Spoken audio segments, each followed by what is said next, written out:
Levelcast está de volta nesse dia aqui super especial, né? Porque hoje é Black Friday e a gente tá aqui com esse episódio extra, esse episódio maravilhoso que está acontecendo graças a uma entidade aqui que baixou no Final Levelcast, fazendo com que esse programa seja possível. Fala mais, Coelho. Me conta dessa maravilha, por favor. Cara, dia do consumismo, não é não? Eu sou consumista. Eu também. É aquele dia que você junta o seu dinheirinho um tempo, você adiciona coisa ali na sua wishlist, e aí o Promobit começa a te avisar de todas as promoções. E aí seu dinheirinho todo vai embora, mas aí você espera, tipo, 3, 4 dias, os produtos começam a chegar na sua casa, aí é só alegria, né? O dinheiro vai embora, vai felicidade, né? Porque videogame aí, as coisas que a gente compra é só amor, né? É lógico, porque você gastou muito menos dinheiro do que você gastaria de outra forma. Porque esse episódio está acontecendo graças aos nossos parceiros do Promobit, cara, que a gente vem recomendando pra vocês aqui há algum tempo. Eu acho legal de recomendar o Promobit, porque depois a galera vem agradecer a gente, né? Caraca, Coelho, eu paguei bem mais barato na parada, eu nem sabia, cara, encontrei lá. É mó bom, sério mesmo. Gostei da voz das pessoas falando com você, como é? Eu senti que tinha uma outra pessoa aqui com a gente hoje pra dar esse testemunho. Mas realmente, é isso mesmo. O Promobit é uma plataforma maravilhosa e agora na Black Friday é uma mão na roda maior ainda, porque a gente já tava esse tempo todo, eu pelo menos já tô com as minhas wishlists recheadas, então a gente fica lá esperando o momento que vai vir aquela notificação abençoada mostrando que a coisinha que a gente tanto queria finalmente tá num preço bom. E somos todos consumistas aqui, não tem jeito. Somos consumistas de joguinhos e hoje é dia de ficar feliz jogando os joguinhos que a gente tava querendo jogar, pagando pouco por eles. Exatamente, foi pensando nisso que a gente fez esse episódio, né, que nós vamos falar sobre os nossos favoritos aí dessa geração que tá virando agora, né, e com a chegada do PlayStation 5, do Xbox, né, então a gente separou aqui nosso top do top e pra falar com a gente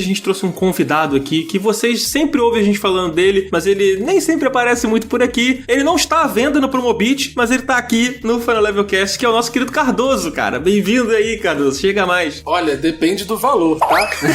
Depende se o valor for bom. Já ativando a minha notificação aqui, Cardoso. Exato, já ativa a notificação, porque se for um preço bom... O Cardoso não está à venda, mas está na minha lista de desejos. Olha só que beleza.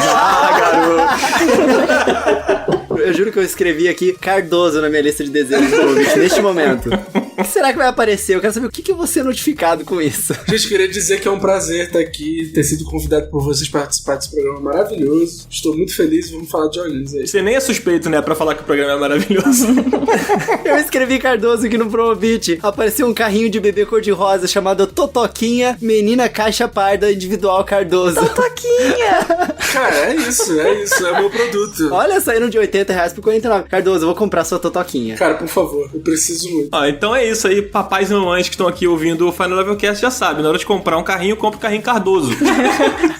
Desculpa, mas Totoquinha é o seu novo apelido, cara. Obrigado, cara. Eu achei carinhoso, Mas, gente, agora aqui que a gente já tá nesse climão aqui de Black Friday, né, de ofertas e tal, queria também estender um convite pra vocês que estão escutando a gente pra entrar no nosso grupo do Telegram. Inclusive, vocês podem compartilhar lá promoções aí que estiverem rolando no Promobit, né, porque lá a galera tá sempre atenta a tudo que tá rolando, a promoção, a lançamento, tudo. Então, nosso grupo tá 1000 por hora lá com a galera postando muita coisa. Então, já aproveita que é Black Friday, compartilha com a galera lá do grupo e entra lá também pra ver o que a galera tá compartilhando. Né não, Márcia? É isso aí, cara. Exatamente. O Coelho chama Márcia. Fiquei confuso agora. Eu ia passar a palavra pra você. Coelho é um homem de muitas vozes e muitos nomes, né? Ele tem muitos nomes, é isso. Mas, Coelho, o que você ia fazer? Você quer complementar alguma coisa enquanto Márcia? Não, deixa pra lá, agora passou. Bom, mas é isso mesmo que o Dan falou. Manda lá pra gente ir pra toda a comunidade do Telegram, da comunidade do Promobit para a comunidade do Telegram e vice-versa. E compartilha com a gente também se vê alguma coisa super legal. Talvez se a gente se deparar com algumas das promoções dos jogos que a gente falar aqui, a gente também joga lá, vocês jogam lá. Então é todo mundo ajudando todo mundo a gastar menos nessa Black Friday. É isso aí, gente. Então vamos direto agora falar dos nossos escolhidos aí dessa última geração. Bora pra esse papo aí que tem muita coisa boa pra gente falar. Muita coisa. Vamos nessa.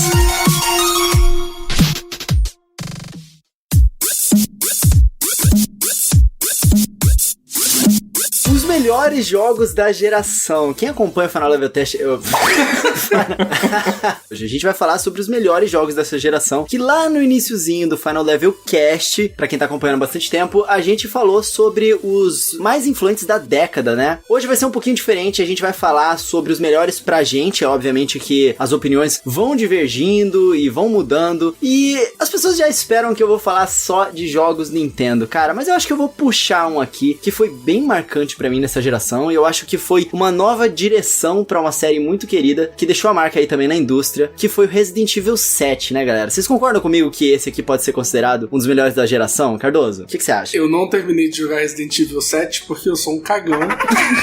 Eu não consegui chegar nem na metade do jogo, porque eu realmente tenho muito cagaço desse jogo, eu acho ele muito assustador. Mas a gente sabe muito bem que a série passou por momentos muito difíceis a partir do Resident Evil 5 ali, né? Tava difícil pra Capcom acertar a mão no terror, acertar a mão no jogo, acertar a mão na história. E eu tenho a sensação que o Resident Evil 7 foi uma... Tipo, vamos parar aqui, vamos fazer um negócio diferente, vamos pensar melhor o que a gente tá fazendo. E eu acho que a direção que a Capcom colocou nesse jogo foi a melhor coisa que aconteceu no Resident Evil nos últimos anos. Cara, foi muito bom. Eu joguei na época do GameCube Resident Evil 0, Resident Evil Remake, eu não joguei eles na época do lançamento deles, e eu fiquei fissurado no Resident Evil 4. Só que eu abandonei no Resident Evil 5, apesar de muita gente gostar dele, principalmente por causa do modo cooperativo. O Resident Evil 6 eu joguei, e eu achei legal também o modo cooperativo, mas era um jogo de ação total. Eu me diverti, mas eu desencanei que era Resident Evil, né? E aí o Resident Evil 7, ele chega tirando todo aquele esquema que a gente sempre teve na franquia de terceira pessoa, né? E você começa a controlar o seu personagem ali em primeira pessoa. E aí você tá de volta em um jogo que deixou de ser de ação e voltou a ser um survival horror, né? Aquele jogo de sobrevivência. E eu acho que o setting desse jogo é muito louco. Ele mistura umas coisas sobrenaturais, ele me lembra um pouco de Bruxa de Blair. Ele tem uma coisa suja e nojenta que o Resident Evil 4 tinha. É imundo, é um jogo que você tem vontade de tomar banho depois. Aquelas baratas, aquela cozinha, gente. Meu Deus do céu, que lugar horrível. Nossa. O primeiro jantar que você participa ali, que você tá preso naquela mesa e os caras estão te olhando e reclamando que você é um mal agradecido e eles começam a brigar ali, cara, me dá um desespero aquilo, que eu fico imaginando as pessoas que jogaram esse jogo em VR. Eu não tive a oportunidade, na verdade eu tive a oportunidade, mas eu acho que eu não tive a coragem de jogar esse jogo em VR. Eu queria botar um VR na cara com Resident Evil 7 só pra tirar e falar, tá, não dá mesmo não.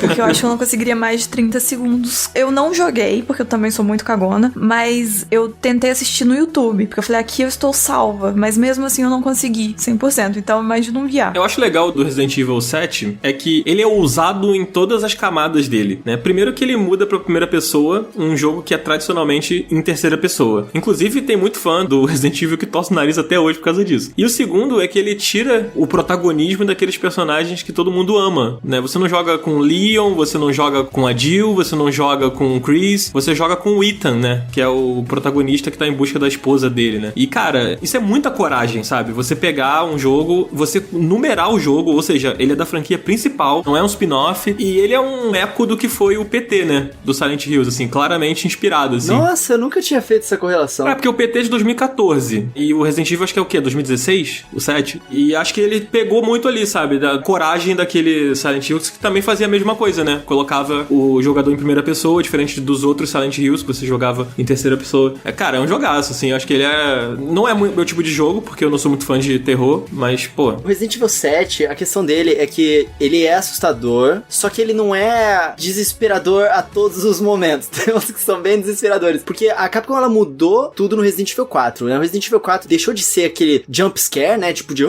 e você toma um susto. E ele passou a ser o desespero de você estar sendo perseguido por várias coisas, e hordas de inimigos e essas coisas, né? E o Resident Evil 7, ele mistura as duas coisas. Ele é um Resident Evil ainda, apesar de ter mudado bastante. Dá pra você sentir que ele é tipo o Zelda Breath of the Wild fez. Ele mudou completamente a franquia, mas você sente que ele tem elementos de Zelda ali. O Resident Evil 7 faz isso. E ele mistura tudo que o Resident Evil fez de melhor. E eu gostei disso. Eles devem ter se inspirado mesmo no PT, cara, do Silent Hills, porque é uma parada que deu muito certo e ficou abandonado, né? A Capcom falou assim, não, eu acho que talvez seja uma direção legal. E, cara, tem uns momentos ali que, cara, eu lembro muito bem. Eu adoro aquela parte no iniciozinho do jogo, que você tá lutando ali contra a sua namorada que tá possuidona, e aí ela tá caída no chão, porque você meio que derrubou ela pra se proteger. E aí ela tá caída no chão ali, e você meio que fica sem saber o que fazer naquele momento. Aquele momento foi muito marcante pra mim. E o jogo, ele te força a ficar meio que rodando ali, porque você não tem o que fazer mais naquele segundo andar lá em cima. E depois de você passar por ela algumas vezes, e você acha que o jogo não vai fazer nada pra você, finalmente você passa perto dela de novo, e ela levanta de uma vez, tipo de uma forma sobrenatural, como se o pé dela fosse o pivô. Ela meio que levanta de uma vez só, com as mãos pra frente, assim, caraca, em cima de você, meu irmão. Aquela hora meu coração parou, cara, porque eu já tinha passado ali algumas vezes, eu achei que fosse seguro, sabe? E aí o jogo dá continuidade dessa forma, e eu achei genial como eles fazem isso múltiplas vezes ao longo do jogo, e eles têm aquele lance de você olhar o VHS e você reviver uma memória, é muito legal, e tem os puzzles nessas partes. Esse negócio do VHS é muito bom. E ele tem o Chris, né? Na DLC, não sei se é a primeira ou a segunda, mas na DLC o Chris aparece, né? Como um personagem que é meio que um vilão ali, né? Ele tá contra você na situação, né? Então é meio que um fanservice, né? Eles terem incluído o Chris ali no Resident Evil 7, naquela situação ali que é completamente fora de todos os acontecimentos. Foi na DLC Not a Hero. Ah, por acaso isso, né? Not a Hero e ele, né?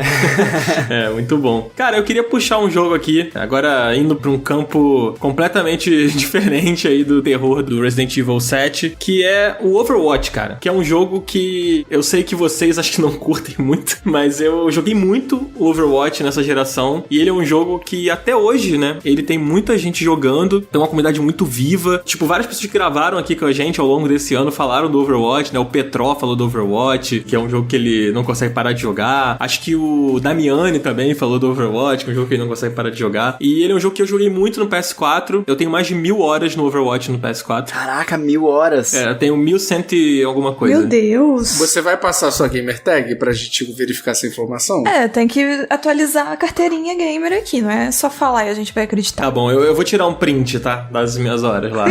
Ó, posta lá no Twitter depois, @joga_Dan. Fica aí já o merchan, inclusive. Aí, tá bom, beleza. E o que eu acho legal do Overwatch, cara, é que primeiro que ele ganhou o jogo do ano, né? No ano em que ele foi lançado. Foi uma grande surpresa que até hoje os fãs do Uncharted estão chorando porque o Uncharted 4 perdeu pro Overwatch lá no The Game Awards. Um beijo aí pros fãs do Uncharted, mas o Overwatch mereceu. E ele é um jogo muito diferente, né? Porque ele transforma o FPS com várias camadas de gameplay diferentes do que você tá acostumado a ver num Counter-Strike, sabe? Num COD da vida, né? Ou Rainbow Six. E ele coloca melee no jogo, sabe? Ele coloca habilidades únicas nos personagens, que é uma coisa muito do MOBA, né? Aquela coisa das habilidades, dos poderes que tem cooldown pra você poder usar novamente. É um jogo extremamente estratégico. E, cara, é muito divertido se você tem amigos pra jogar com você. Desde que o jogo saiu, eu jogo ele desde o Day One, e eu tenho amigos que jogam até hoje, assim, e a gente tá sempre jogando, a gente sempre volta. Eu passei a jogar ele no PC também, com outros amigos que jogam no PC. Assim, tem uma questão que a Blizzard deu uma largada nele um pouco, principalmente porque o Overwatch 2 foi anunciado. Estão trabalhando, né, nessa continuação que vai ter PvE também, além do PvP, que é o modo tradicional. Mas ele é um jogo que eu recomendo muito. Tipo, sei lá, se você tem um amigo que tá sempre jogando e já falou com você sobre esse jogo, você não deu uma chance, vale a pena dar uma chance se você tem com quem jogar, sabe? Porque ele é um jogo muito legal. Acho que o Coelho jogou no Switch, né? Cara, eu joguei a versão do Switch do Overwatch. Vou te falar, jogar ele no portátil é bem bacana, viu? Foi uma experiência legal, cara. Eu curti o Overwatch. Eu não joguei 1000 horas todo. Eu sou péssimo, eu sou bem ruim, assim, mas é um jogo que eu acho que ele encaixa muito bem com a Nintendo, inclusive, porque os personagens são muito legais e eu amava Team Fortress. Talvez eu tenha feito 1000 horas no Team Fortress 2, tá? Olha aí. Eu joguei muito, e o Overwatch, ele meio que capturou esse sentimento pra mim de volta, só que ele é mais legal, né? Tipo, os personagens têm mais skills e é mais variado também. Sim. A única coisa no Switch é que eu achei que o controle de movimento dele não tava tão afiado como, tipo, no Splatoon ou em outros jogos. Mas você pode desabilitar também, né? A mira por movimento. Mas aí, cara, você que tá acostumado a jogar com controle de movimento, a hora que você tira, você sente falta. Uhum. Eu lembro quando eu peguei o Doom pra poder jogar e eu adicionei o controle de movimento, melhorou muito a jogabilidade. Mas a questão também é que ele roda 30 frames por segundo. Na televisão, você sente um pouco, sabe? A diferença. Mas no modo portátil, ele é perfeito, cara. O Overwatch é um jogo muito divertido e eu acho que a Blizzard fez muito bem todo o fanservice, né, do Overwatch. É muito legal ver os videozinhos. Eu já era fã de Overwatch antes de jogar, assim, porque é muito bacana você acompanhar isso. Isso é uma coisa muito legal de você falar, porque, cara, tem HQ do Overwatch, tem os curtas que contam as histórias dos personagens. A Blizzard, ela fez um trabalho com muito carinho no Overwatch durante muito tempo, assim. Como eu falei, ela deu uma largada no Overwatch nesse último ano aí, esse último ano e meio. Mas o que tem de conteúdo pra você consumir do Overwatch, se você curtir, sabe? O jogo tá lá, tá rolando, tem os eventos que são o Ano Novo Chinês, o Olimpíadas de Inverno, não sei o quê. Tá sempre rolando os eventos. E o legal de Overwatch é que tem muitos modos de jogo que os próprios jogadores criaram, né? É muito legal isso, tipo, o pessoal customiza as regras. Aliás, a Blizzard gosta de fazer isso nos jogos dela, né? Ela cria um modo de criação de jogo dentro do próprio jogo. Então, por exemplo, no Warcraft o pessoal criou o Dota. E aí no Overwatch o pessoal criou vários mini-joguinhos lá. Eles criaram um de futebol, tipo, inspirado no próprio Rocket League. É muito irado. Eu tenho um Funko grandão, cara, do Wrecking Ball aqui em casa. Muito irado, muito irado. Eu quero falar de um agora. É uma das recomendações que eu mais recomendo, que é Celeste, que tá aí pra todas as plataformas. Eu acho só pra mobile que não. E antes de eu falar do jogo em si, eu quero falar uma coisa que eu não sabia exatamente e eu achei muito legal, que o Promobit, diferente diferente de alguns outros sites de pesquisa de preço, o Promobit, ele pesquisa preço em todos os lugares e de todas as coisas. Então, até nas lojas digitais, você vê as promoções que a galera coloca lá no Promobit. E eu realmente não achei que jogos indies estariam no Promobit, e estão. E eu fiquei, assim, maravilhada com isso, então eu vou recomendar Celeste, que é um jogo maravilhoso. Eu sei que o Coelho é super fã, acho que todo mundo aqui é fã, né? Não estou sozinha. Celeste é um dos meus jogos favoritos da geração. Eu só não separei ele aqui porque eu vi que você tinha separado. Todo mundo, né? O Coelho também tipo, eu também ia separar. Mas Celeste é um dos meus jogos preferidos. Eu vou além, não só dessa geração, mas como acho que de todas as gerações que eu já joguei. Celeste é um jogo muito incrível. Pra mim, acho que além só do jogo ser incrível, ele fez uma mudança pessoal, interior em mim, que eu acho muito legal. Eu não lembro se em algum momento aqui no podcast a gente já citou ele, mas enfim. Celeste é um jogo muito legal. Ele é uma plataforma 2D em pixel art maravilhoso. Só que ele tem a questão de ser um jogo difícil. Então você é uma menininha que escala uma montanha e passa por muitas dificuldades pra chegar até o topo dessa montanha. E é um jogo muito interessante. Eu gosto, assim, de tudo de Celeste. É muito difícil pra mim falar de Celeste porque eu fico querendo apontar cada pequeno detalhe dele. Mas é muito legal essa questão da dificuldade, principalmente a forma que ele aborda a dificuldade no jogo, que não é um jogo só que você vai lá, é difícil, passa raiva e, sei lá, fica estressado pro resto da vida. Mas é um jogo que ele te estimula a se melhorar e aprender mais com essa dificuldade. Uma coisa que eu acho legal é o quanto os criadores conseguiram fazer com que a dificuldade que você enfrenta ali, ela é completamente conectada à narrativa do jogo. Tudo tem a ver com o que a protagonista tá passando, o que ela quer enfrentar ali por trás daquelas fases, e eu nunca vi isso em nenhum jogo de videogame. Eu acho justamente, ele é um marco, pra mim é um marco em muitas formas, mas eu acho que ele marcou uma coisa que, quanto mais antigo o jogo, menos a gente tem isso da mecânica integrada com a narrativa. Geralmente eram coisas muito à parte, inclusive alguns jogos, a própria narrativa parava o jogo no meio e só vinha uma cutscene, e aí depois você voltava a jogar e meio que nada a ver com a narrativa ou com uma história de qualquer forma. Mas Celeste faz isso muito bem, de integrar 100% o que ele tá te contando, a história que ele tá te contando, os sentimentos que ele quer que você entenda em forma de jogo. Você não vai só ver uma historinha ou ler sobre ou ver os personagens conversando pra entender. Você vai de fato jogar de uma forma que você vai emular os sentimentos. Isso é muito legal. Depois de Celeste, eu fiquei prestando mais atenção em outros tipos de jogos que fariam dessa forma. Eu acho que nessa intensidade eu não achei nenhum, mas Last of Us 2 talvez ele consegue um pouquinho te dar as mesmas sensações através do que você faz, mas não da mesma forma. Eu acho que Celeste é muito único. Todo mundo deveria experimentar como essa coisa da narrativa muito entranhada com a mecânica. Eu acho muito legal que até os poderes que você ganha em Celeste, as diferentes habilidades que você ganha, elas todas têm a ver com o processo de evolução e crescimento próprio da própria personagem. A primeira coisa que você encontra no jogo é uma ansiedade, você enfrenta aquela ansiedade, tanto que parte de você começa a correr atrás de você mesmo ali, né? Uma coisa que é parecida ali com você e você não sabe direito o que é aquilo, e aí ela começa a ter uma crise e aparece aquela mecânica tipo da pena, que você tem que apertar o botão e assoprar a pena pra você respirar e relaxar. É muito legal isso. E mais pra frente no jogo, a hora que você tá num ponto de evolução ali, que a personagem ela está começando a ficar mais leve consigo mesmo, você ganha aquele poder da peninha que te lança pra cima. É muito legal, cara. Eu acho um jogo impecável em todos os aspectos. A vovó é fofa, zoando você no início do jogo. Você não vai conseguir subir isso aí não, menina. Tem duas curiosidades sobre o Celeste que eu queria falar. A primeira, uma bem pessoal, e que a Márcia provavelmente não se lembra, mas a primeira vez que eu falei com a Márcia foi querendo marcar uma tatuagem com ela. Nossa, não lembro mesmo.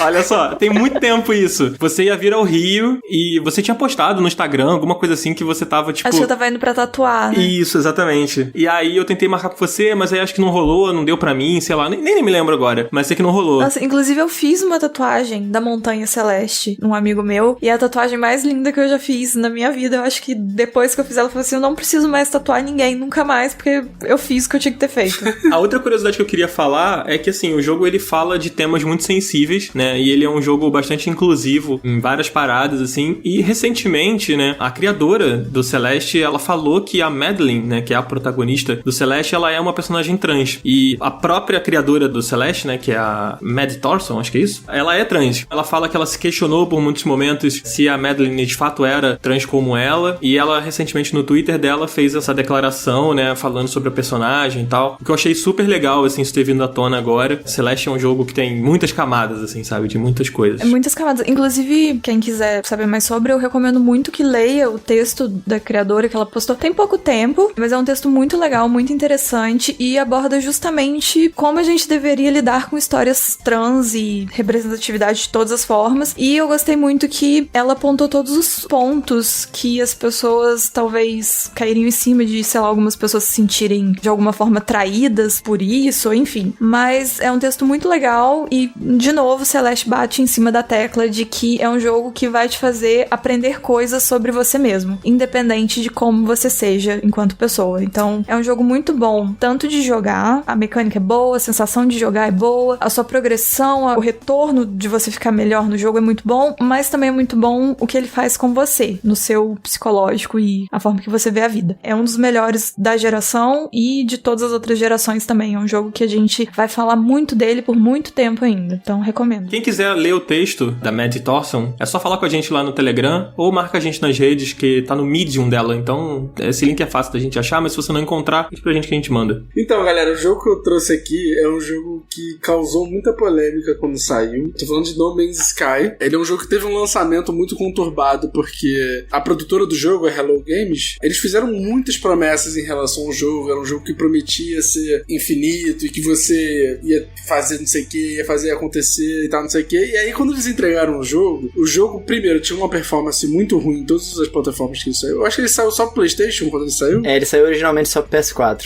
Ele tinha uma performance muito esquisita no PlayStation 4 e também ele não tinha, assim, nem 10% do que a galera tinha prometido na época. Aí vocês estão se perguntando por que eu tô recomendando esse jogo, né? Mas depois de um tempo, assim, por conta de tomar tanto hate da comunidade, pela galera cobrar tanto o jogo ser do jeito que ele foi prometido ser e tal, não sei o que, a produtora foi atualizando o jogo e hoje em dia eu recomendo muito No Man's Sky porque ele é pra todo mundo que sempre desejou, sei lá, viajar pro espaço, ou aquela criança que queria ser astronauta e tal, não sei o que. Esse é o jogo pra isso, assim. Eu lembro que a primeira vez que eu joguei com o Dan no PlayStation 4, e aí, cara, a gente jogou junto, assim, tipo, o começo do jogo, e aí tem um momento que você sai do planeta e vai pra uma estação espacial, e começa a rolar uma música, assim, muito foda, e aí, cara, eu comecei a chorar, assim, porque era um momento, tipo, de realização, assim, de parece que eu tinha ido pro espaço de verdade, sabe? E o jogo, ele tem essa melancolia, assim, de você estar sozinho no espaço, de você estar ali craftando item, porque ele é um jogo de craft de item, assim, principalmente, de exploração, mas ele tem um pouco essa melancolia, essa coisa que faz você questionar muitas coisas dentro da sua própria cabeça, assim, porque ele te deixa sozinho muitas vezes. Você fica sozinho num planeta, e aí tem toda a fauna, toda a flora, cada planeta tem sua particularidade. É um jogo muito sensacional, é um jogo muito sobre a solidão, por mais que você consiga jogar com muita gente, sabe? Como é que é esse lance? Você falou que dá pra jogar com muita gente. Como é que é esse lance do multiplayer no jogo? Então, você pode jogar multiplayer, se eu não me engano, hoje em dia ele é por qualquer plataforma, ele é multiplataforma, e você pode fazer a run inteira, assim, do seu jogo. Tipo assim, ele não tem início, meio e fim, né? Ele é eterno. Ele, na verdade, ele tem um fim, que inclusive, essa era uma das principais críticas no início do jogo. Que, tipo assim, ele era um jogo procedural, né? Só que ele é um jogo procedural em níveis, assim, se eu não me engano, quando eles prometeram, era não sei quantos quintilhões de planetas que o jogo conseguia gerar de forma aleatória. Acho que eram 18 quintilhões de planetas que ele conseguia gerar. Caraca, eu não sei nem que número é esse, Nem cara. existe esse número, é mentira. Bilhão, trilhão, quadrilhão, quintilhão, é isso? Achei exatamente isso. Nossa senhora, então tá. Ele prometia isso, e ele prometia que o fim do jogo era você chegar ao centro do universo. Na primeira versão do jogo, antes dele receber essa atualização que o Cardoso comentou, quando você chegava lá no fim, depois de muito tempo tentando, não acontecia nada. Não era nada demais, era uma super jornada que não acontecia nada demais. Mas isso, na verdade, é porque não importa o fim, não importa o que tá no centro do universo, o que importa é a jornada, sabe? Que bonito. Só que a jornada era quebrada no início, entendeu? Então as pessoas ficaram muito revoltadas, sabe? E hoje não, hoje ele é isso aí que o Cardoso tá falando, sabe? Ele é uma baita de uma experiência, cara. E provavelmente eu não indicaria quando ele foi lançado, mas hoje, alguns anos depois, eu acho que ele é um jogo certo pra quem quer ter uma experiência tanto com amigos, porque assim, dá pra você explorar junto com amigos, e aí, sei lá, cada um tá num canto do mesmo planeta, craftando o item que o outro precisa, aí eu tenho um item que o Dan tá precisando, eu vou lá e dou pra ele e tal, tem essa coisa. Mas eu gosto muito de jogar ele sozinho, e principalmente, assim, quando eu quero me desligar do mundo que a gente tá, eu falo assim, cara, eu vou colocar esse jogo aqui. Ele é um jogo que de fato te leva pro espaço, sabe? Enfim, No Man's Sky é isso, é um jogo que começou problemático, mas hoje em dia é um jogão. Ele tem disponível no Game Pass, tanto pra PC quanto pra console, e eu já vi várias promoções dele no Promobit da versão de PS4. Então vale super a pena, assim, pra quem ainda não vai comprar os consoles da nova geração, testar esse tipo de jogo, porque vale muito. E ele vai vir pra próxima geração também, cara. Várias atualizações aí, HDR, 4K, não sei o que. Coelho, você perguntou sobre o multiplayer? Acho que vale a nota aqui. Nessa próxima atualização que vai sair dele, vai dar pra jogar com até 32 pessoas, cara. Nossa, que legal. Dá pra povoar um planeta. Pô, vou pegar ele no Game Pass, então, no Xbox. Me chama pra jogar que eu jogo com você, pô. Ah, GG, então. Ah, então eu vou jogar com vocês, então. Ah, então fechou, gente. Aí eu vou também, eu já tava querendo. Então, Cardoso, eu acho que a gente pode dizer que No Man's Sky é a maior e melhor história de superação desta geração. Eu acho que da história dos videogames. Respondi pelo Cardoso. Então eu quero puxar pra vocês uma outra história de mudanças, cara, que é um jogo que me marcou muito. Na verdade, eu não consegui decidir se eu marcava um ou outro. Mas, cara, um dos melhores jogos da geração pra mim foi Monster Hunter World e o Monster Hunter Generations Ultimate. Eu acho que os Monster Hunters que eles lançaram nessa geração foram muito bons, cara. Eu vou focar no World, mas eu quero dar uma pincelada no Generations Ultimate e falar um pouquinho das diferenças. Eu não sei se vocês são muito fãs de Monster Hunter. Só dá uma resposta geral aí pra eu continuar. Alguém aqui é fã de Monster Hunter? Eu quero ser convencido, vai, fala aí. Cara, o negócio do Monster Hunter que é legal é porque ele é um RPG sem enrolação. O seu objetivo é caçar os monstros gigantes. E ele faz isso da melhor forma possível. É como se fosse um jogo de matar boss, né? De matar chefes. E o legal, cara, é porque cada um dos monstros é completamente diferente. Por exemplo, o clássico da série é o Rathalos, que é o dragão gigantesco lá. Aí, esse Rathalos, ele tem uma outra espécie de dragão que o Rathalos, ele é o macho. Aí tem a Rathian, que é a fêmea. E são dois dragões da mesma espécie, só que o macho e a fêmea, eles são bem diferentes entre si em termos de jogabilidade. Então tem aquele dragão gigante. Você tá lutando contra o Rathalos, ele tem um ataque que ele gosta de sobrevoar bastante, ele age diferente da fêmea. A fêmea, ela fica mais perto ali, cuidando dos ovos, e ela é mais agressiva. Enquanto que o macho, se você tá lutando contra uma Rathian, normalmente vai aparecer um Rathalos, pra proteger ali a Alcateia, sei lá, não sei como é que fala, como é que é de dragão. A Alcateia não deve ser, né? Provavelmente não. Pra proteger os dragões. A Dragateia. É, isso aí, Ragatanga. Tipo assim, ele tem vários ataques diferentes e você não vê uma barra de vida naquele monstro gigante. E é você contra aquele monstro. O mais legal é você jogar um multiplayer, claro, né? Mas você tem aquela sensação de que quando você derrota ele, é uma sensação sublime de você ter derrotado algo muito maior do que você, porque os bichos, eles são ferozes e eles agem como animais de verdade, assim agiriam. Então, se você bate muito neles usando uma arma de corte, o bicho ele fica irritadiço o tempo inteiro, porque vai ardendo, tecnicamente, nele assim. Se você bate com uma arma de impacto, tipo um porrete, e você bate muito na parte do corpo do animal, ele fica mais cansado, assim, ele fica ofegante. Às vezes ele tenta fugir de você pra pegar ar, ou entrar numa água, alguma coisa assim. Comer alguma coisa. E se você bate na cabeça dele com uma arma de impacto, você consegue atordoar ele. Cara, uma coisa que você tá falando isso, eu me lembrei da minha única experiência que eu tive, que foi por acaso com o World mesmo. Eu joguei a beta dele, ou a alpha. Eu lembro que eu joguei com uns amigos, assim. Eu não lembro se era uma missão ou se era uma opcional, uma side quest, sei lá. Que você tinha que pegar um bicho lá, que ele dropava um item pra você refinar a sua armadura. E aí ele era um bicho que ele não era agressivo. E aí, cara, eu fiquei com tanta pena do monstro. Eu sei que era um monstro, mas, cara, ele não me atacava. E aí eu tinha que bater nele. Aí eu falei, mano, isso aqui não é pra mim não, cara. Aí eu fiquei meio assim, sabe? Aí eu tomei um trauma do Monster Hunter. Falou o cara que gosta de Pokémon, né? Mas é que Pokémon não tem... Cara, no Monster Hunter é muito real, sabe? Tipo, não é um monstro lutando com outro. Quer dizer, tem também, né, Coelho? Eu acho Tem que... também. Mas é você com um pedaço de pau batendo na cabeça do bicho, sabe? E às vezes é um bicho que tá na dele ali comendo um capim. Pô, deixa o bicho comer capim, velho. Cara, no início do game tem essa, dá um pouquinho de pena mesmo. Tem uns dinossauros que são tipo aqueles pescossauros. Coelho cancelado aqui pelo Ibama.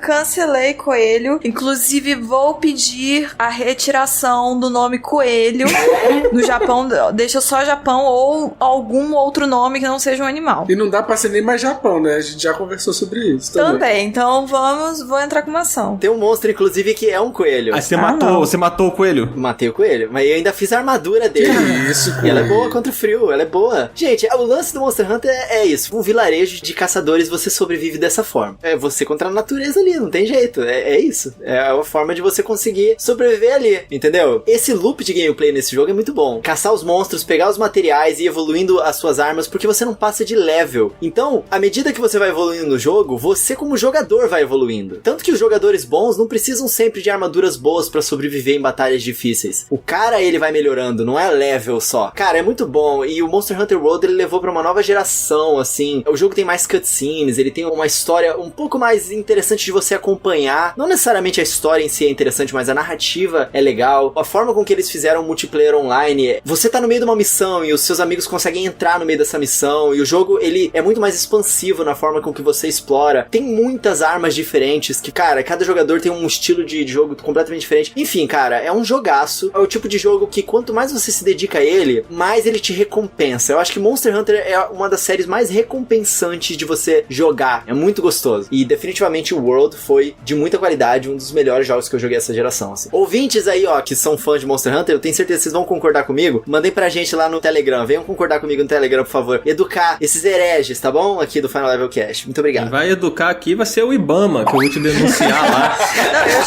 Não, eu já abri denúncia aqui. Inclusive uma abaixo assinada. Vai ser o mesmo Ibama do episódio que o Rafael Kina veio aqui falar do Nintendo Switch, que passou lá na casa dele, lembra? Oh, você tem um coelho! Vocês lembram disso? Você acredita que a polícia ambiental bateu na minha porta hoje porque alguém falou que eu tava criando coelho em casa? Caraca, sério isso? você tá falando sério? É sério? Essa história é maravilhosa, gente. Pra quem tá escutando e não ouviu, escuta o episódio do melhor da Nintendo Switch, que foi com o Rafa, do Jogabilidade, e ele contou essa história extraordinária. Cara, outro jogo que eu queria puxar aqui, e esse a gente já falou muito sobre ele aqui no Final Level Cast, muita gente já falou sobre ele. Tem até série agora que é inspirada na franquia lá no Netflix. A série não é legal não, mas o jogo é muito maneiro, que é o The Witcher 3, cara. É um jogo que ele tá disponível em todas as plataformas atuais, né? Ele tem até pro Switch, ele saiu uma versão pro Switch no ano passado, mas, cara, ele ganhou o jogo do ano e ele foi extremamente elogiado, ele ainda é extremamente elogiado e eu acho que ele é talvez, assim, um dos grandes ápices dessa geração em termos de jogo de ação, de RPG, né? A CD Projekt Red, né, que vai lançar agora, em dezembro, o Cyberpunk. Será que vai lançar agora, em dezembro? É, fica essa questão aí, né? Mas assim, a galera botou muita fé na CD Projekt com Cyberpunk. E muita gente hoje ama a CD Projekt Red, defende, mesmo depois de tantas polêmicas da CD Projekt aí, né? Ainda tem gente defendendo, muito porque ela fez um trabalho sensacional com The Witcher 3. Que, cara, pra quem não jogou The Witcher 3 ainda, fica aqui essa recomendação. Ele é um RPG de mundo aberto, né? Em que você acompanha o desfecho, né, da história do Geralt, que é um Witcher, né? Em português ficou traduzido literalmente como... Bruxeiro. Abrasileirando o bruxeiro, né? Mas a tradução no jogo ficou bruxo mesmo. Mas o Witcher do jogo, ele é um tipo de guerreiro modificado com uma magia, com experimentos, pra ser um guerreiro supremo, assim, um caçador de monstros e tal. E aí você acompanha essa história e, cara, é uma história cheia de reviravoltas, é uma gameplay muito legal de jogar. O jogo fez tanto sucesso que dentro dele tem um minigame chamado Gwent. Provavelmente vocês estão escutando, já ouviram falar, que é um card game que você tem dentro do jogo, assim. Esse jogo fez tanto sucesso que o Gwent virou um jogo próprio. Ele virou um jogo próprio com um cenário competitivo, cara. E o principal do The Witcher, assim, que eu acho que vale a gente frisar aqui, é a construção das histórias, sabe? Quando você joga o The Witcher, você sente a diferença dele pros outros jogos do gênero. A narrativa, o roteiro, das sidequests mais simples até a trama principal do jogo, você sente que você tá realmente conhecendo personagens ali bem desenvolvidos, histórias bem feitas, sabe? Não é aquela sidequest genérica de vai ali e pega um sapato pra mim, aí você devolve o sapato, ganha experiência, ganha uma moedinha. Agora você pode ir ali pra mim, levar essa carta, sabe? Não é isso, é tipo uma sidequest simples, é de, sei lá, uma pessoa que tá passando por um drama porque o marido foi pego por um lobisomem, sabe? E aí você, cara, sensacional, assim, não sei se todos vocês que estão aqui jogaram. Eu tava jogando recentemente o The Witcher, o Dan sabe da minha história com The Witcher, assim, eu tentei começar várias vezes, eu não me conectava, e aí eu esperei um tempo passar e esse ano eu falei, vou jogar. E aí eu joguei e fui fundo e tal, eu tava curtindo muito, e aí falando um pouco dessa coisa das sidequests, cara, teve uma sidequest que me marcou muito no The Witcher, que você ia numa vila, que todos os moradores da vila sumiram, só tinha um cara lá, e aí o cara falava, cara, preciso da sua ajuda pra pegar os moradores da vila, que eles estão ali dentro de uma caverna, não sei lá. E você descobrir que a galera roubou um ouro lá de uma estátua, e todos os moradores da vila viraram porcos. E aí tinha toda uma missão gigante, era tipo assim, umas 2 horas de gameplay só pra você transformar os porcos de volta em pessoas. Cara, foi maravilhoso aquilo. E era um cara que, tipo assim, eu encontrei andando de cavalo, e aí eu esbarrei no cara, fui falar com ele, e aí tinha essa missão completamente louca, sabe? E é muito legal também, assim, tipo, a Márcia, que eu sei que curte Mass Effect, até, né? Mass Effect? Não, à toa. Um grande momento de revelação aqui. Exatamente. Que ele tem muito essa coisa do Mass Effect, né? Que ele pegou emprestado aí de forma genial, que é de, tipo, os diálogos do jogo e as suas escolhas, elas de fato alteram a história. Elas de fato alteram o curso do que vai acontecer. Não é tipo assim, beleza, já que eu escolhi essa linha de diálogo, eu não vou pegar aquela espada. Poxa vida. Não é isso. Tipo, a história muda, tem personagens que podem voltar a aparecer no jogo, dependendo do que você faz, tem personagens que não vão voltar. Os finais são diferentes na história também. Os romances influenciam, as suas escolhas na hora dos romances influenciam demais, sabe? Então, ele é um jogo, cara, que vão ser muitas horas que você vai jogar. As DLCs dele são longas, são campanhas, assim, que poderiam ser um jogo, sabe? Porque são muito bem feitas, são muito bem escritas e, cara, eu acho que o The Witcher, assim, pra mim, ele é top 5 fácil dessa geração. Ele é um jogaço completo, assim, pra quem curte esse tipo de jogo de fantasia medieval, RPG, com diálogos legais e quests muito bem feitas, elaboradas. Tem tudo no The Witcher, cara. Jogue The Witcher. E hoje dá pra encontrar ele muito barato, a versão completa, né? Sim, fora a versão do Switch, que é caríssima, você vai encontrar ele por um preço bem bacana pra todas as plataformas, ele tá sempre aparecendo em promoção. Cara, se você não jogou, adiciona lá na sua lista de desejos do Promobit, fica de olho. Se ele já não tá barato agora, que eu não tô olhando aqui, eu não tô checando. Cara, agora ele não tá tão barato, mas ele já esteve por R$30 a versão com todas as DLCs. Pô, cara, olha isso. Tipo, cara, é um jogaço, mano. Que isso? Tu falou um monte de coisa bonitinha aí do jogo, eu quase chorei aqui, mas ó, galera, ó, ouvem aqui. No jogo tem nudes do Geraldão e da Jennifer. Pronto, agora todo mundo vai comprar. Beleza, tá Acabou. bom. É isso, Dan. Falou pra caraca, agora eu convenci geral. Jogada baixa de apelação aqui. E é no início do jogo, hein? Pronto, já mando logo. Exatamente. A famosa cena da banheira, né? Que virou até boneco. O Nendoroid, né? Daqueles bonequinhos cabeçudinhos, articulados. O Nendoroid do Geralt vem com a banheira pra você botar ele na banheira. Caraca. Maravilhoso, maravilhoso. Agora eu quero ter um momento de justiça a uns injustiçados. Eu quero falar de um jogo que, quando eu falei, anunciei uma vez que eu queria jogar, que eu estava interessada, as pessoas esculhambaram tanto esse jogo em cima de mim, que eu até evitei por uns meses, mas depois eu falei, quer saber, eu vou jogar. E depois que eu joguei, eu falei, caramba, esse é um dos melhores jogos que joguei por esses tempos, e é um jogo que eu gostei muito, de verdade, eu fiquei fixada nele, que foi Detroit Become Human. Ah, eu amo esse jogo. Eu amei jogar esse jogo também. Eu amei muito, e eu fiquei, gente, por que vocês estavam me privando de jogar esse jogo? Assim, tem muitas discussões por trás, algumas problemáticas sérias envolvendo, né, a produção do jogo e as pessoas que fizeram o jogo, mas o jogo em si é muito bom. Uma galera também reclamou que ele é um filme interativo. Eu, particularmente, eu não sinto dessa forma. Eu me senti muito imersa no que eu tava fazendo. Mas, enfim, você controla diversos personagens, que vou usar aqui também o mesmo argumento aí pro The Witcher. São personagens muito bonitos, e você controla eles, e eles são androides, eles não são humanos, são androides que estão passando por um perrengue. Eles não são vistos como pessoas, porque eles não são, mas eles têm sentimentos. E as pessoas de verdade não reconhecem que eles têm sentimentos também, e que eles não devem ser maltratados. E aí você guia cada um tá vivendo uma história diferente da outra, são 3 personagens, cada um numa parte da história, um tá ajudando a polícia a investigar uns casos, que tem uns robôs matando gente, revoltando com a situação, tem o outro que tá liderando a revolução em busca de direitos dos androides, e tem uma outra que tá fugindo com uma criança. E você controla cada um, e é um jogo focado em escolhas, então cada decisão que você tomar nesse jogo vai afetar o final da história, o desenrolar da história e os eventos futuros. E eu gosto muito da trama, acho a trama super legal, e jogar é muito legal, eu achei muito imersivo. Eu não sei por que a galera implicou tanto com esse jogo, eu achei um jogo bem bom. E ele traz conversas pro mundo dos videogames que normalmente a gente não fala muito sobre, né? Como toda boa ficção científica, ele traz questões do futuro e não sei o quê, mas são questões que a gente vive muito hoje, né? Ele fala muito sobre a nossa relação com os prestadores de serviço, de como eles são, tipo, considerados naquele mundo, e aqui também, infelizmente, subpessoas que têm subempregos, que servem só pra servir a gente, acabou, assim. Eu tenho a sensação que ele traz esse viés político que é muito interessante, né? Crítica social, né? É, político social que é muito interessante, que a gente não costuma ver muito nos jogos, né? Eu curti bastante. Eu lembro que na época um dos argumentos era justamente sobre ele querer trazer temas mais sérios pra serem discutidos, mas não executar isso muito bem. Mas aí, assim, eu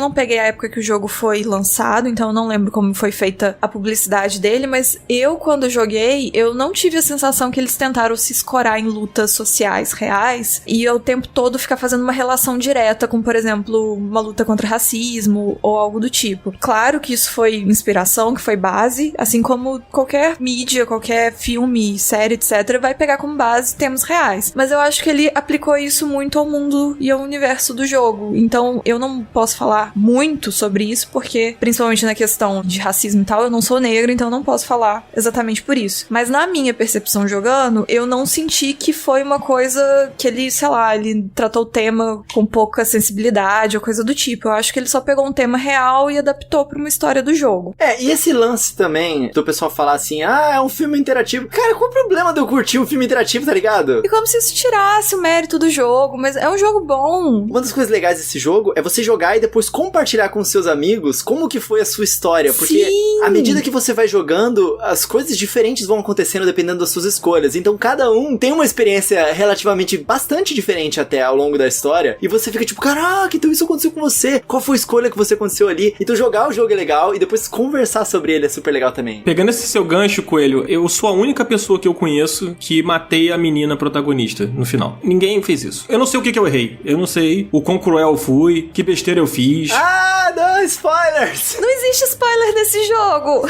São vários finais, gente. São vários finais. Eu não dei spoiler. Não tem como dar spoiler. Cada um vai ter um final. Depende de você, está nas suas mãos. Mas olha, pegando o que a Márcia falou também, sobre o marketing, né, de lançamento, Márcia. Então, eu não sei como foi pra ter gerado essa ideia, mas... Na época do lançamento, eu trabalhava com o pessoal do The Enemy ainda, não tava aqui no Final Level, e a gente acompanhou na época o negócio. E eu lembro que o que repercutiu muito foi que ele foi muito vendido, assim, como um jogo que seria revolucionário, sabe? Por esse gênero de jogos de escolha e tal. E, na verdade, o que aconteceu é que ele é um jogo muito parecido com os outros jogos do David Cage. Só melhorado, uma evolução. Eu acho que ele é melhorado graficamente, mas em termos de mecânica, eu acho ele bem parecido, assim, com Heavy Rain. Sim, é a mesma coisa, segue o mesmo esquema. Eu não joguei os outros, mas assim, eu gosto da história desse. Eu acho uma história muito envolvente. Eu acho que, assim, muito da repercussão negativa foi porque rolou uma certa decepção das pessoas que estavam esperando que ele fosse ser uma parada muito diferente, um inovador e não sei o que, e pá, sabe? E não é bem isso, assim, o que não significa que o jogo é ruim.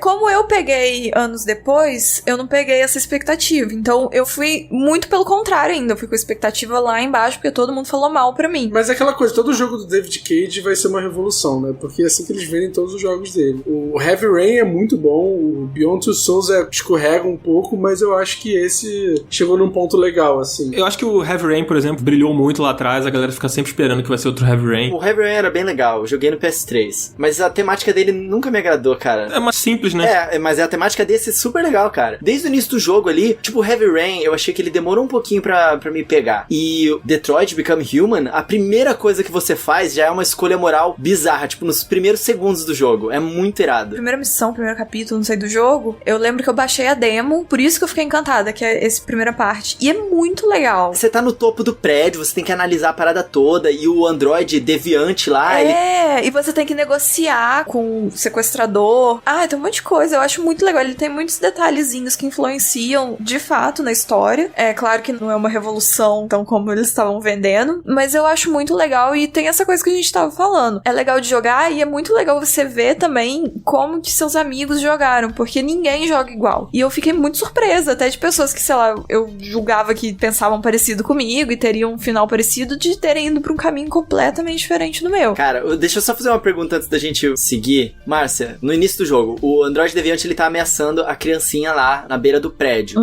Você conseguiu salvar ela? O que aconteceu? Porque no meu, o androide matou ela e depois se matou. E eu fiquei em choque. Eu sou muito boa nesse jogo. Eu salvei a menina, eu consegui negociar com o androide, ele soltou a menina, peguei a menina, e aí na hora que ele solta, alguém atira nele, algum atirador que tá no helicóptero, atira nele, ele cai de joelhos, e a menina vai embora. E o meu final, ninguém morreu. Foi o final mais feliz possível. Eu joguei esse jogo assim muito bem. Eu fiz a revolução, eu fui pra não sei onde que a menina queria ir, o outro se converteu. Eu fiz assim, o melhor final de todos. Eu achei incrível. A minha revolução deu muito errado, cara. Esse jogo é irado. Esse jogo é muito legal, muito bom.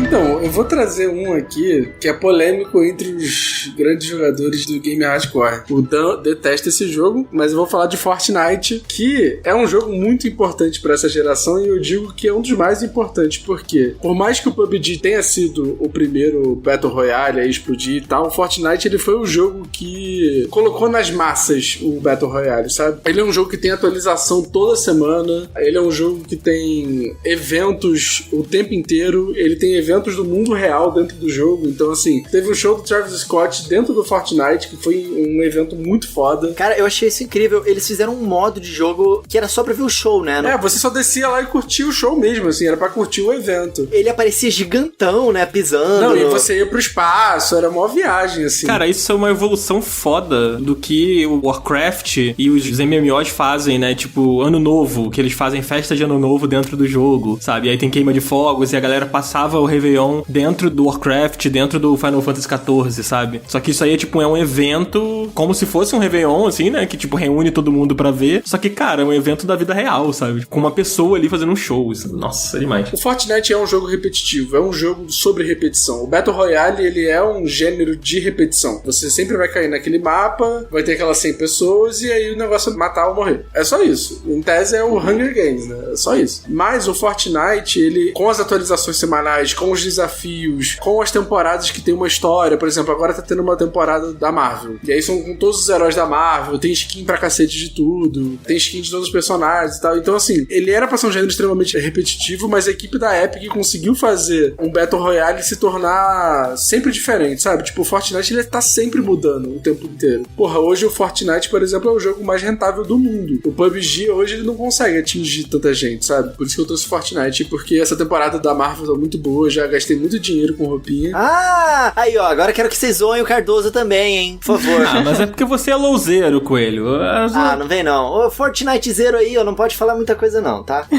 Pronto, agora eu arranjei briga com duas fanbases.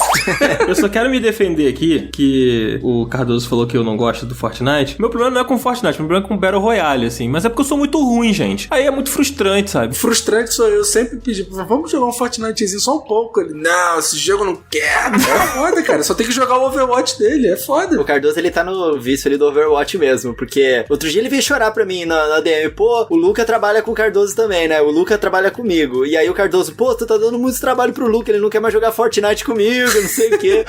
Não, eu tenho um squad só com ouvintes do Final Level Cast e o Padre, pessoa maravilhosa, perfeita, um beijo pro Padre, só pra jogar Fortnite, cara, porque a gente é muito viciado, cara. A gente é muito viciado. Fortnite é muito bom. Tem que ter mais respeito pelo Fortnite. Cara, eu tenho muito respeito pelo Fortnite, pelo que eles fizeram do 1 pro 2. Aquilo foi incrível. O marketing que eles fizeram de detonar o mundo no primeiro e todo mundo não entendeu nada, ficou sem jogar durante 24 horas, porque literalmente, enquanto as pessoas estavam jogando, elas foram sugadas por um buraco negro e ficou aquele buraco negro na tela durante, acho que foram 24 horas, né? Inclusive, no meio da BGS, né? Aconteceu isso. É, foi no meio da Brasil Game Show, pode crer. Foi mais tempo com ele, se eu não me engano, foram 72 horas, cara. Mas foi mais de 24 horas, com certeza. Foi um tempão, e aí a galera que ficou logada aquele tempo inteiro no jogo, de repente o buraco negro começou a soltar um monte de coisa, virar um mundo, e aí entra numa cutscene que já cai dentro do jogo. Cara, eu acompanhei, tipo, vídeos sobre isso, e eu fiquei de cara. Foi o genial que eles fizeram. É, e só pra vocês saberem, o buraco negro do Fortnite, ele quebrou o recorde de plataforma da Twitch, assim. Mais de 7 milhões de pessoas assistiram o evento. Caraca! Da Twitch. É muita gente, mano. É, tem que respeitar. Fortnite deixou a marca dele mesmo nessa geração. E vai continuar pra próxima, né, cara? Porque eles sabem atualizar muito bem o jogo, né? Sei não, hein? Sei não. Vai ter skin do Coelho do Japão, Fortnite. Ah, não. Vai ser um sucesso. Nova geração. Galera, eu não posso sair daqui sem falar do meu jogo favorito, que a gente já citou algumas vezes aqui. Então, eu acho que vocês já sabem do que eu tô falando, né? Esse aqui é talvez um dos jogos mais influentes e importantes dessa década. A gente já comentou sobre ele aqui, que é The Legend of Zelda Breath of the Wild. Eu adoro falar o nome inteiro dele, fica tão importante, né? The Legend of Zelda Breath of the Wild. E ainda demonstra a boa dicção da pessoa. É, o bafão do selvagem. Recentemente redescobri a magnitude desse jogo, porque a minha namorada começou a jogar ele do zero, né? A gente se lembra do sentimento que a gente tem com os jogos que marcam a gente. Isso acontece também com os filmes. É legal a gente rever os filmes que a gente gosta, porque a gente vai lembrando dos detalhes que fazem eles tão majestosos. E ver a minha namorada jogando ele pela primeira vez e descobrindo aquele mundo de uma forma diferente da que eu descobri aquele mundo, me mostrou mais uma vez o tanto que Breath of the Wild é um jogo bem construído, que você ganha aquela aventura e você ganha aquele mundo de uma forma sua. É muito legal o jeito que a física do jogo encanta as pessoas do início ao fim, e à medida que você vai descobrindo as mecânicas que já estavam lá desde o início do jogo e você não sabia fazer direito, e que te fazem um jogador melhor pra conseguir lutar contra aqueles guardiões e você conseguir rebater o laser deles na cara deles, e o encanto que te dá a hora que você vê que a sua grama pega fogo e você consegue voar naquela corrente de vento dentro daquele fogo e você poder fazer isso de propósito, usando as ferramentas que você tem à sua disposição, tipo jogar a madeira no chão pra depois bater com uma espada de fogo e pegar fogo, aquilo ali. E como a simplicidade do jogo, ela é misturada com uma complexidade tão profunda que o jogador que nunca teve contato com o universo de Zelda, ele consegue se aprofundar naquele mundo de uma forma no ritmo dele. Porque o jogo também tem isso. Eu acho que é muito legal, uma coisa que pouca gente se dá conta nesse Zelda, é que, por exemplo, eu já sou um jogador bem mais experiente em Zelda e nessas coisas. Então, tem um momento ali no jogo que você encontra uma estátua aleatoriamente, que é uma estátua com um chifrinho, e você pode meio que fazer umas negociações com ela. Todos os corações que você foi ganhando ao longo do jogo, você pode vender pra ela pra ganhar estamina. E aí, isso foi uma forma que eu encontrei de deixar o jogo mais difícil pra mim, e eu vendi os meus corações, e eu fiquei jogando o jogo inteiro com 3 corações, e eu não deixei de evoluir as minhas armaduras e aproveitar aquele mundo inteiro, porque o jogo nunca deixou de ser desafiador pra mim, por causa dessa mecânica que o jogo deixou eu escolher a dificuldade dele pra mim, sem fazer isso através de um menu, sabe? E esse mundo é encantador, as raças diferentes que você encontra, a história que você vai descobrindo daquele mundo que foi tomado pela natureza e ele tá destruído. Você vê que cada local que você explora ali tem uma coisa que aconteceu por trás, e você vai montando aquela história na sua cabeça junto com as memórias. É incrível esse jogo, cara. Me marcou demais, assim, essa geração maravilhosa, Zelda Breath of the Wild. Eu vou jogar um dia. Por favor, Márcia, faça esse favor a si própria. Vai ser o dia que sair a vacina, o dia que acabar a fome no mundo, vai curar todas as mazelas da humanidade o dia que eu jogar esse jogo. Eu acredito que sim. Breath of the Wild, ele é... Eu não vou dizer que ele é meu jogo favorito da vida, porque quando a gente fala isso, é muito difícil, né? A gente muda muito de gosto. Às vezes, hoje, a sua comida favorita é macarrão e amanhã pode ser lasanha, sabe? Então, eu não digo que ele é meu favorito, mas ele certamente tá no meu top ali da vida, assim, porque ele é um jogo que ele evocou tantas memórias boas pra mim, e ele me apresentou tantas coisas novas que eu não acreditava que fossem possíveis de serem vistas, sabe? Porque, cara, mundo aberto, jogo de mundo aberto é o que mais tem, sabe? A gente até gravou um programa falando sobre isso aqui, né? Sobre estarmos cansados da mesmice dos jogos de mundo aberto, aquela coisa que é tudo sempre igual, aquele mundo vazio, que é difícil você ver um jogo de mundo aberto que realmente entregue uma experiência que você tenha vontade de viver aquele mundo ali. E o Zelda, ele, além de ter toda a coisa dele ser um Zelda, que pra quem tem o background, né, de já ter jogado os outros títulos da franquia, vai mexer muito ali com a emoção, vai mexer muito com memórias, né, com tudo, de você ter passado por aquilo ali, você vai ver algumas coisas e você vai falar, opa, eu já vi isso aqui em algum lugar, e ele faz muito isso. Ao mesmo tempo, ele entrega uma experiência de mundo aberto muito diferente, muito única do que você já viu nos outros jogos, sabe? Tava até conversando isso com a Gazo esses dias, que agora a gente vai começar a ver jogos fazendo em seus mundos abertos o que o Zelda fez em 2017. Porque já deu tempo dos desenvolvedores estudarem aquelas coisas e aplicarem em seus jogos, sabe? De forma que não fique, ou que fique escancarado. Deu tempo. Então essa geração agora, a gente vai ver coisas de Breath of the Wild, porque ele desconstrói muitas coisas e ele apresenta uma forma diferente de fazer um jogo de mundo aberto. E cara, o que parece é que ele vira um almanaque de como fazer um jogo de mundo aberto funcionar sem ser chato, repetitivo, sem ser cansativo, sabe? Sem você ficar com aquela coisa de, nossa, eu tô horas jogando isso aqui e nada acontece, sabe? O mundo, ele reage a tudo que você faz porque o mundo é um personagem do jogo. Tô até emocionado. Esse jogo é maravilhoso. Eu rejoguei ele há pouco tempo, eu não terminei, mas eu rejoguei, assim, umas boas horas dele, num save que eu tinha que não tava terminado, e eu fui vendo coisas que eu não lembrava, coisas que eu não tinha feito, sabe? Ele é sempre uma coisa nova, sabe? É incrível. Nossa, a igreja tá tocando o sino aqui, olha só, a igreja abençoando.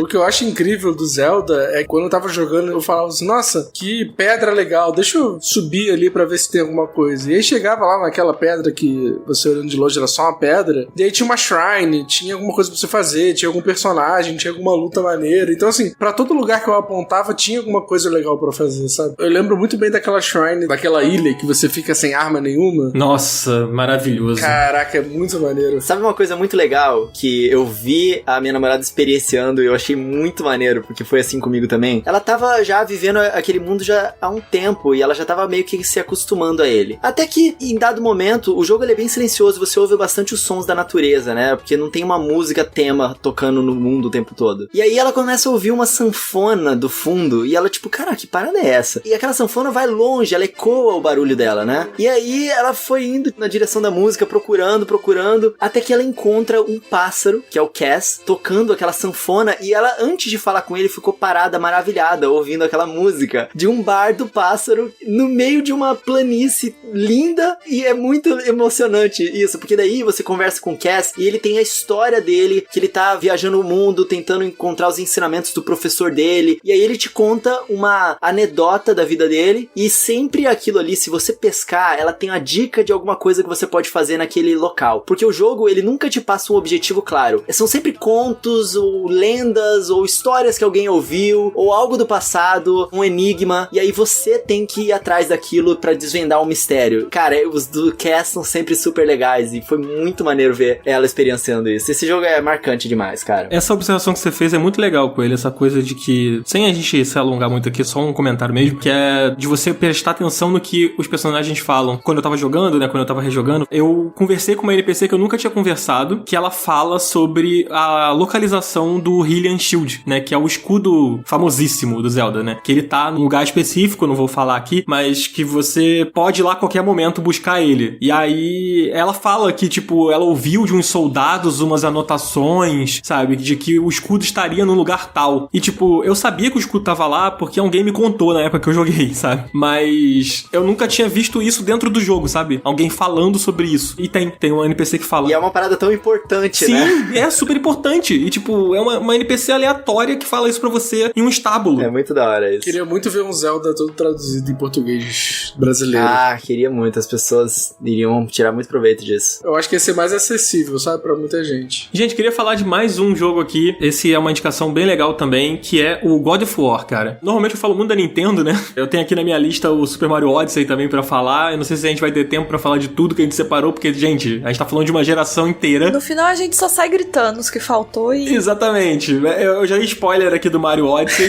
Eu quero falar do God of War porque eu acho que ele é um jogo muito importante pra essa geração em vários aspectos, assim. Primeiro que o God of War, ele é um dos carros-chefes da Sony, né? É aquele jogo que vende console. E o God of War, ele teve sumido, né? Por um tempo. E aí ele voltou com esse God of War. Não é um reboot da série, mas ele é uma reconstrução de um personagem ali, né? Ele é um renascimento do Kratos ali como protagonista, como guerreiro, como tudo. E, cara, é impressionante como esse jogo é bom. Eles mudam toda a jogabilidade, eles saem daquele hack and slash frenético pra um jogo mais tático, pra um jogo mais estudado. Eles humanizam um personagem que, ao longo de toda a franquia, era um personagem que era puro ódio, que era pura fúria, sabe? Era puro sangue e vingança. E nesse jogo ele é humanizado, ele vira pai, né? Então a paternidade transforma o personagem ali, o que é um reflexo dos desenvolvedores, né? Dos caras que tocaram o jogo, o Cory Barlog, né? Ele já falou isso em entrevistas, né? Que muito da paternidade dele, do momento da vida dele, acabou influenciando o desenvolvimento do Kratos nesse jogo. E, cara, aspectos técnicos, ele é um jogo perfeito. Eu acho o combate dele incrível. Eu acho ele um jogo lindo. Já tem um tempo que ele saiu. Ele continua lindo. Eu acho que ele vai passar aí pra próxima geração e vai continuar sendo muito bonito, né? É uma jogabilidade muito boa. E é impressionante como a reinvenção do personagem funcionou, sabe? A gente falou mais cedo sobre a reinvenção do Resident Evil, que é uma ousadia, né? Uma coragem o que eles fizeram com Resident Evil 7. E eu acho que o que eles fizeram com o Kratos é uma coragem também. Porque eles mexeram com os fãs de uma forma ali, sabe? Mano, pegaram o personagem que todo mundo ama ali, a galera que jogou God of War, um dos jogos mais populares do seu tempo, e transformaram ele num negócio completamente ao avesso, sabe? E, cara, funciona muito bem. Uma experiência, assim, muito legal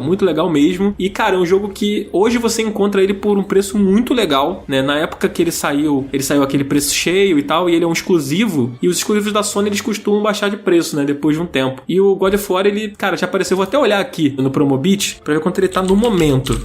Olha isso, gente. Ele apareceu no Promobit há 19 dias por R$36,90. Nossa, cara, É real oficial. R$36,90, cara. Vale muito a pena, assim... É por isso que, tipo, desde que eu conheci o Promobit, tudo que eu vou comprar na internet real, eu pesquiso lá por causa disso aí, cara. Cara, não, sério, eu tô impressionado. Gente, isso não foi programado, tá? Isso não tá escrito no roteiro. Eu fiz aqui ao vivaço. Se puder, vocês ouviram até o teclado aqui do Digitan. É um jogo que eu recomendo pra todo mundo. Não sei se todos vocês tiveram a oportunidade de jogar. É um jogaço. Inclusive, eu fiz análise dele no site do Jogazeira na época e eu me recusei a dar uma nota, porque eu não queria dar uma nota, eu só queria que as pessoas jogassem o jogo, só isso. Um homem hypado, né? Mas é engraçado que eu não era um super fã da franquia, tanto que acho que eu e o Cardoso a gente conversou na época, né? O Cardoso acho que não gostou muito da mudança a princípio, né? Quando pegou pela primeira vez, assim, torceu um pouco o nariz e tal. A gente tá falando sobre isso outro dia. Para mim isso não afetou tanto, porque eu não era um super fã, sabe? Eu joguei todos os outros, mas não era um super fã. Pra mim funcionou demais, é um renascimento incrível. incrível, assim, né, dentro da indústria. Eu tenho muita vontade de rejogar ele depois que eu tiver um filho, sabe? Porque eu acho que tem muito a ver com isso, assim, tem uma maturidade muito grande. Os outros jogos, eles não eram tão maduros, assim, eles eram jogos meio massa velho, né? Tipo, sangue, destruição, matar deuses do Olimpo, não sei o que, aquela coisa. E eu acho que esse jogo, ele é mais pé no chão, literalmente, assim, que o personagem, ele é mais pé no chão, assim, a jogabilidade toda é mais dura, assim, sabe? Então eu tenho vontade de experimentar ele daqui a alguns anos, sabe? Pra ter mais maturidade pra entender certas coisas, sabe? E também, gente, fica a recomendação pra vocês escutarem o episódio que a gente fez, que é maravilhoso, com o Rafa Grassetti, cara, que é o diretor de arte desse God of War, né? O brasileiro Rafa Grassetti, que trocou uma ideia muito legal com a gente aqui. E ele fala bastante curiosidades aí sobre o God of War, sobre o desenvolvimento do jogo. Fica aí a dica pra quem tiver curioso pelo jogo e pra quem já jogou também e não escutou o episódio. E pra finalizar as nossas indicações mais elaboradas, que daqui pra frente agora a gente só vai citar, eu vou trazer um jogo que, pra mim, ele também vai ser um marco. Acho que ele vai marcar muito essa geração, como um dos grandes títulos, não só dessa geração, mas daí pra frente também. Vai ser um jogo que a gente vai sempre voltar nele pra lembrar de algumas coisas, que é o The Last of Us 2, que foi aí uma maravilha que a gente teve esse ano. Acho que eu vi ninguém falando mal desse jogo, a não ser a galera que decidiu reclamar antes mesmo de ter jogado, com coisas que vão além do jogo, mas pra mim é uma obra-prima, em diversos quesitos. O que eu mais gosto do The Last of Us 2,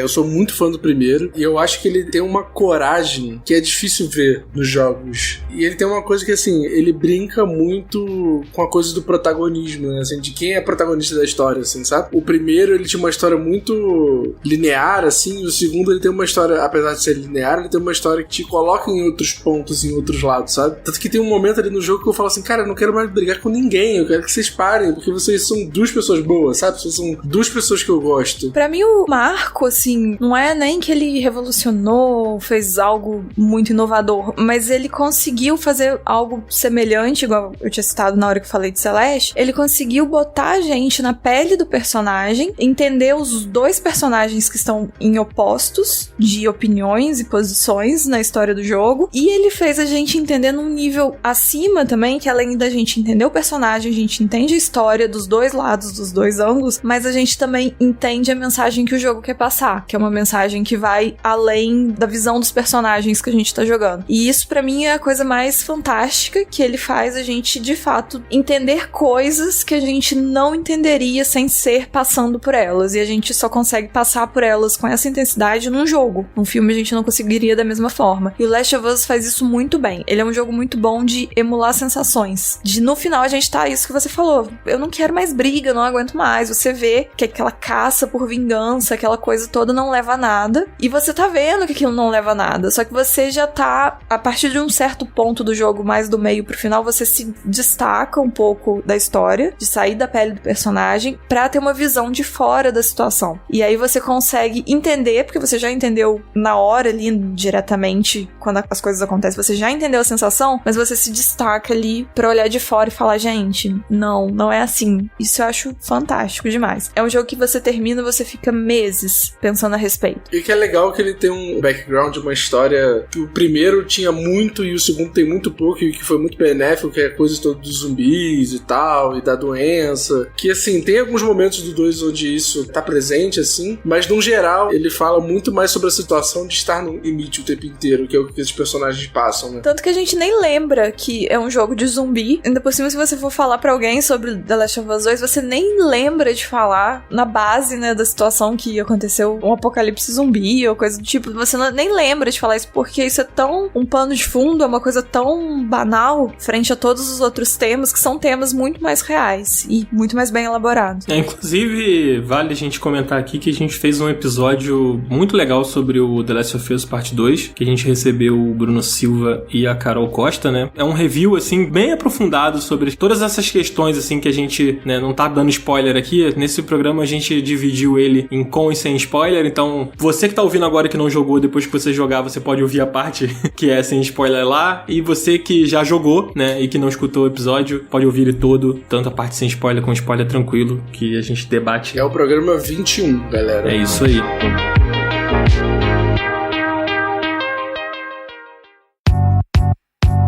Gente, a gente tá se encaminhando aqui pro final do programa. Eu queria fazer primeiramente um agradecimento ao Promobit por ter possibilitado a gente fazer esse bate-papo super legal aqui, falando sobre os melhores da geração. E a gente aproveitando pra indicar pra galera esses jogos, né, que, putz, cara, é só você entrar no Promobit que tudo isso que a gente tá falando aqui tá lá, ou já esteve lá em algum momento, então você adiciona na sua lista que vai aparecer de novo e você vai poder jogar o jogo que você ficou mais encantado aqui, né, com a gente falando, né, não? Eu acho que é legal a gente finalizar aqui dizendo que, na verdade, o Promobit você pode usar pra qualquer coisa, cara. Tipo, realmente qualquer coisa. Tem meia que você pode comprar. Gente, eu estou com a página aberta aqui, escrito kit de máscara de proteção, 6 unidades, de R$69 por R$9,99. Como a gente tá vivendo um período que a gente tem que se proteger... É uma ótima promoção. Exatamente. Não, e tem smartphone, tem um monte de coisa. E a maneira com que o Promobit funciona é que ele é crowdsourced, né? Tipo, a comunidade encontra uma promoção boa e coloca lá no Promobit e o próprio time do Promobit vai checar essa promoção, ver se ela é boa, ver se o site é confiável de fato e aí vai mostrar pra todo mundo, porque tudo tem uma curadoria no site. Então você pode confiar, o que tem ali de promoção é 100% confiável. O que eu acho legal é que, assim, tipo, todo mundo tem um grupo de promoção, cara. Sei lá, é um grupo do Zap com os amigos, é um grupo no Facebook, é uma página que você segue, sabe? É um perfil no Twitter que posta as ofertas e tal. E o Promobit, ele é meio que isso, só que é uma galera muito grande ali alimentando. E tem isso que a Márcia falou também no início do programa, né? Que não são apenas produtos físicos. Então, esses jogos que a gente citou, como o Celeste, por exemplo, né? São jogos que você vai encontrar a oferta deles dentro do Promobit. Se você deixar na sua lista de desejos, vai tocar o sininho lá e você vai poder aproveitar essa oferta. Inclusive quando ficar gratuito, né? Tem uma seção só de coisas gratuitas lá. Sim, também. A Epic, por exemplo, vive dando o jogo aí, né? A própria Plus também, né? Esses jogos também valem, também vão aparecer essas ofertas lá no Promobit se você ficar de olho. E é legal que ele dá promoção de compra internacional, então não só de coisas que estão baratas aqui no Brasil, ele fala de coisas que estão baratas lá fora também. E que entregam no Brasil de forma segura, né? Sim. Contempla tudo, cara. Inclusive os consoles da próxima geração também, que apareceram já lá em promoção, então se você entrar lá, você vai ver os históricos lá, e se você ficar de olho, você vai acabar comprando por um preço mais legal através do Promobit. Gente, vamos encerrando por aqui, né? Faltou falar jogo, né? Vocês querem dar uma passada em alguns jogos, assim, só pra não deixar de citar? A gente vai ler uma lista de jogos enormes aqui, sem falar nada mais. Você vai jogar lá no Promobit e se virar, porque a gente indicou, eu acho que você pode confiar. Eu vou falar um nome, não vou me estender, que foi um dos jogos que eu mais amei também, que é Control. Se eu começar a falar, elas se vão mais uma hora. Eu vou falar o Flight Simulator, grande jogo. Eu não posso deixar de citar o Animal Crossing New Horizons. Nossa, sim. Cara, que jogo maravilhoso. Que é o jogo de 2020 aí, ó. Rapaz. 2020, ó, mais recente. O próprio Doom também, que me marcou muito, e o Super Smash Bros. Ultimate. Foram os outros que estavam na minha lista aqui, e que já apareceram no Promobit aí por R$200 com AMI, né? O que é diferente dos 300 e Plus que a Nintendo costuma cobrar. É isso aí. Falando em Nintendo, eu separei aqui, né, pra indicar o Super Mario Odyssey, né, que eu falei lá atrás, que ia falar um pouco mais, mas estamos aqui só citando, que pra mim é o meu Mario favorito da vida. E o Minit também, cara, que eu sempre que eu posso, eu exalto esse jogo. Esse jogo é perfeito. Já apareceu minha oferta lá. Gente, RPG, estilo Game Boy, lindão, maravilhoso, mecânicas únicas. Alguém mais, gente? Faltou jogo? Eu vou falar meus dois outros que estavam na lista, que é o Mortal Kombat 11 e Stardew Valley também, que é um must-have da pandemia. Márcia, que é uma grande influenciadora de Stardew Valley. O Cardoso também fala um que tá aí na sua lista, que eu tô querendo roubar pra falar também. Tem dois. Tem o Red Dead Redemption 2, que é um jogo que é um pouco cansativo ali no meio, mas vale a pena terminar. Quem não terminou ainda, termine. Eu quero falar do meu jogo favorito indie, que é Sayonara Wild Hearts, que tem a melhor trilha sonora do mundo dos jogos. Do mundo, injustiçado em premiações ano passado. Mas ganhou Massa Awards. A única premiação que importa, então... Exatamente. Justiça foi feita. Então, Zabuzeta, coloca a trilha de Sayonara aí pra gente terminar esse episódio. Cardoso doido pra ir embora. Tá bom, gente, as nossas redes estão aqui na descrição, ó, segue a gente lá, tá? Vem trocar ideia com a gente, entra no Telegram, manda e-mail, tá? Sigam a gente aí no Spotify, galera, não se esquece de dar o follow e nos outros agregadores de podcast. Até quarta-feira que vem, às 10 horas da manhã. Valeu! Valeu! Tchau! Sayonara Wild Hearts tocando pra todo mundo.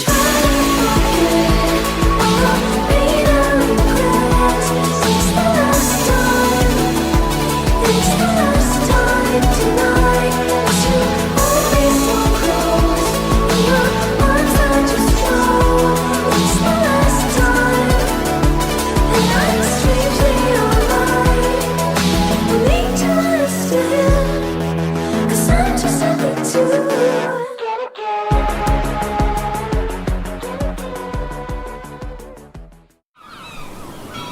Este podcast foi editado pela Maremoto.